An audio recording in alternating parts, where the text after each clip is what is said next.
ഇന്ന് സൺഡേ ആയതുകൊണ്ട് തന്നെ അമ്പലങ്ങളിലേക്കൊക്കെ പോവാന്ന് വിചാരിച്ചു കേട്ടോ. ആദ്യം തന്നെ ശിവക്ഷേത്രത്തിലേക്കാണ് പോയത്. അമ്പലത്തിൽ എത്തിയ വഴിക്ക് തന്നെ നല്ലൊരു മഴയും കിട്ടിയിട്ടുണ്ടായിരുന്നു. മഴയൊക്കെ മാറി തൊഴുതിറങ്ങിയതിന് ശേഷം മുത്തശ്ശിയാർക്കാവിലേക്കായിരുന്നു പിന്നെ പോയത്. അവിടെ ചെന്ന് ആദ്യം തന്നെ വഴിപാടൊക്കെ കഴിപ്പിച്ചു. പിന്നെ പ്രദക്ഷിണം ചെയ്യലൊക്കെ കഴിഞ്ഞ് പ്രസാദം വാങ്ങിക്കാനായിട്ട് നിൽക്കുമ്പോഴാണ് കേട്ടോ ദേവൂട്ടിയുടെ ഈ കുറുമ്പ് കാണിക്കല്. വേറെ ഒന്നിനല്ല, ഞങ്ങൾ സാധാരണ വഴിപാട് കഴിപ്പിക്കുമ്പോൾ പായസം വാങ്ങിക്കാറുണ്ട്. ഇന്ന് വാങ്ങിച്ചിട്ടില്ല, അതിന്റെ പിണക്കാണ് ഈ കാണുന്നതൊക്കെ കേട്ടോ. ശരിക്കും പറഞ്ഞാൽ നമ്മൾ മാസത്തിൽ ഒരു പ്രാവശ്യമെങ്കിലും കാവിലേക്ക് പോവാറുള്ളതാണ്. പക്ഷെ ഇപ്പോൾ 2-3 മാസമായിട്ട് വരാൻ തന്നെ പറ്റിയിട്ടില്ല കേട്ടോ. അതുകൊണ്ട് തന്നെ ഇന്ന് കുറച്ചധികം നേരം നമ്മളവിടെ ഇരുന്നിട്ടുണ്ടായിരുന്നു. ഈ ഒരു ക്ഷേത്രം കണ്ടിട്ടുള്ളവർക്കറിയാം, ഇവിടെ ഇങ്ങനെ വെറുതെ ഇരിക്കുമ്പോൾ തന്നെ ഒരു പ്രത്യേക സുഖവും സമാധാനമൊക്കെ കിട്ടാറുണ്ട്. കുറച്ചു നേരം കഴിഞ്ഞപ്പോഴേക്കും ഓരോരുത്തർക്ക് വിശപ്പിന്റെ വിളി വരാൻ തുടങ്ങിയിട്ടുണ്ടായിരുന്നു.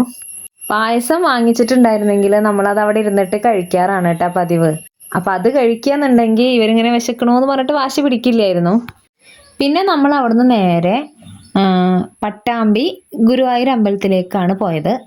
വേഗം തൊഴുതിറങ്ങാന്ന് വിചാരിച്ചിട്ടാണ് കേട്ടോ നമ്മൾ പോയത്. പക്ഷെ ചെന്നപ്പോൾ നട അടച്ചിട്ടുണ്ടായിരുന്നു. പിന്നെ നട തുറന്നതിന് ശേഷമാണ് നമ്മൾ തൊഴുതിട്ട് പുറത്തിറങ്ങിയത്. പട്ടാമ്പി ഗുരുവായൂർ അമ്പലത്തിലേക്ക് പോയാൽ SN എന്നൊരു മസാല ദോശ അത് നിർബന്ധമാണ് കേട്ടോ. ഞാൻ കഴിച്ചതിൽ വെച്ചിട്ട് എനിക്ക് ഏറ്റവും ഇഷ്ടമുള്ള മസാല ദോശ ഇവിടെ തന്നെയാണ്. ഏകദേശം 10 മണിയൊക്കെ ആകുമ്പോഴാണ് കേട്ടോ നമ്മൾ ചായ കുടിക്കാനായിട്ട് കയറിയത്. അതുകൊണ്ട് തന്നെ നല്ല വിശപ്പും ഉണ്ടായിരുന്നു. ഗുരുവായൂർ അമ്പലത്തേക്ക് വരിക എന്ന് പറഞ്ഞു കഴിഞ്ഞാൽ ഞങ്ങളുടെ മെയിൻ ടാർഗറ്റ് ഈ മസാല ദോശ തന്നെയാണ്. അപ്പൊ ഇന്നത്തെ കുഞ്ഞു വിശേഷം ഇത്രയേ ഉള്ളൂ. പുതിയൊരു വിശേഷമായിട്ട് വീണ്ടും വരാം ട്ടാ.